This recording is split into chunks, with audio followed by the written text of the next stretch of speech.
Hello everyone, this is Darsonovia here. This is my review on the next few issues of Star Wars Knights of the Old Republic comic series.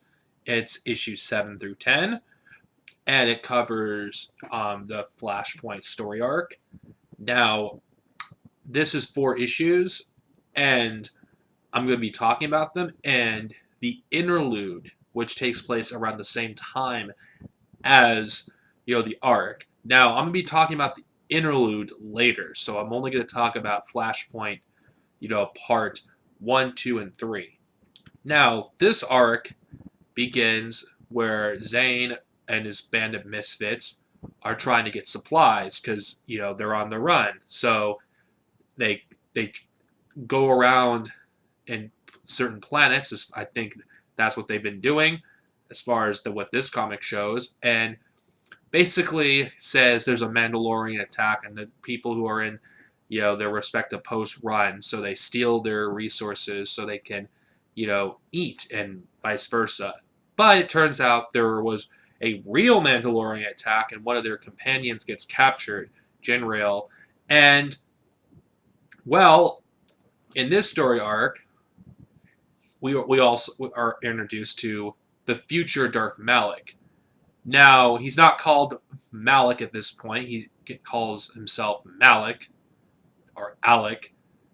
I don't know. For me, he's always going to be Malik, considering that's how I've known him as, and I played Knights of the Old Republic many times. But anyway, this story arc, I don't think is as good as the first one, in my opinion. It's not as exciting, but we do get to learn more about, certain aspects of Mandalorian culture, in this era of Star Wars. So that's cool. I think the most interesting part of this arc was the interlude, and that's what I'm going to talk about really right now is the villain Lucian.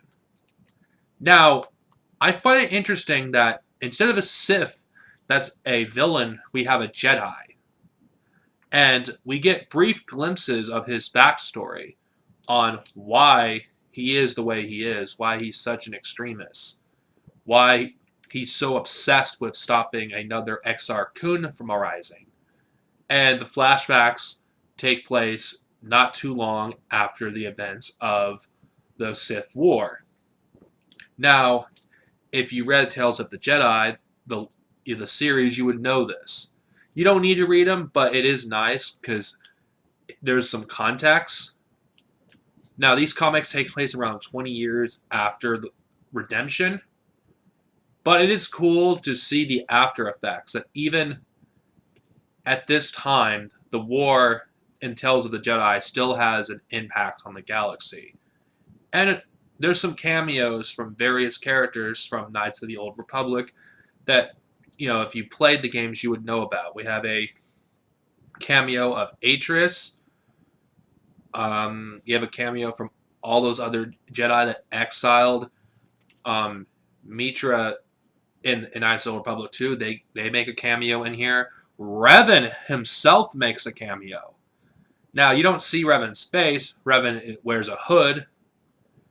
I guess at this point, they didn't really decide what Revan looked like, canonically, or what Revan's gender was. Because, Revan's gender was left ambiguous at this stage. It wasn't until, around the Darth Bane trilogy is when they decided Revan's gender. So I don't think they were, deciding yet.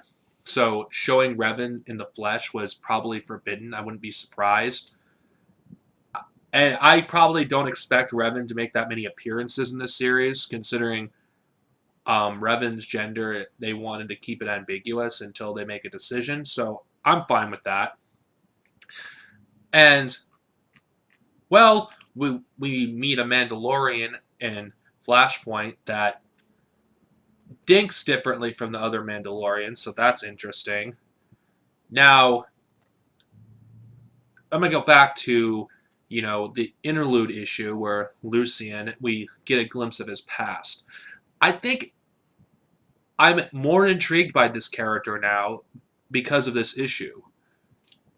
I mean, I found the idea of a Sith, you know, them trying to prevent a Sith threat, and to the point where they actually kill innocents to prevent that because of their paranoia, I think is an interesting take. Because how often do we have Jedi in the expanded universe that are villains? Not very often.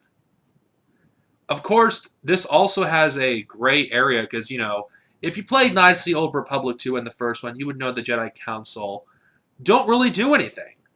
They're kind of spineless and don't do a damn thing. And Lucian is, frustrated with the Jedi just as much as Revan is.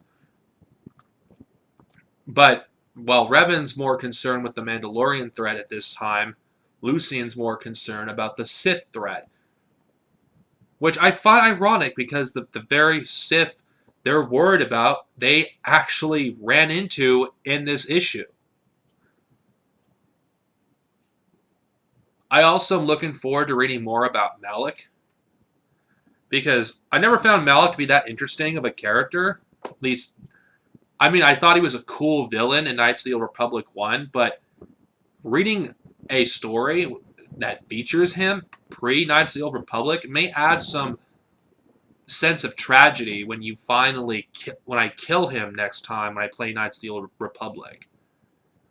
Now, this story arc, though not as good as the first one, I think is excellent. The writing is excellent. The world building is excellent. And the interlude issue, which to me was the best of them, I love that it gave us more of a glimpse of the main antagonist's, mind on how he's thinking. So I give this a good rating. If you haven't read this comic series yet, I would check it out. Next time I read it, the arcs will be shorter. So I don't know if I'm going to probably review them as one review. I'm probably going to do that because I'm not going to stretch this out just for the sake of stretching it out. So next time I'll be reviewing issue 11 through 14. Have a good day, everyone, and may the Force be with you always.